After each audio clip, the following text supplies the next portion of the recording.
લક્ષ્ય ન્યૂઝ, એક નજર, એક લક્ષ્ય. આજે અનંત ચતુર્દશી એટલે સર્જનહાર ગણેશજીની 10 દિવસ ઉત્સાહપૂર્વક સેવા કર્યા બાદ વિસર્જન કરવાનો દિવસ.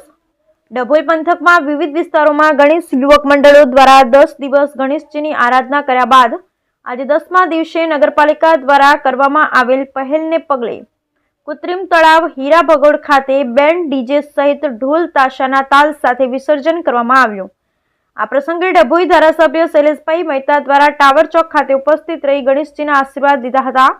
ગણપતિ બાપ્પા મોર્યા પૂરચા વર્ષી લોકરિયાના નાદ સાથે ડભોઈ દર્ભાવતી ગુંજી ઉઠ્યું હતું. 10 દિવસની આરાધના બાદ આજે 10મા દિવસે અનંત ચૌદશના દિવસે ગણેશજીનું વિસર્જન ભક્તો દ્વારા કરવામાં આવે છે.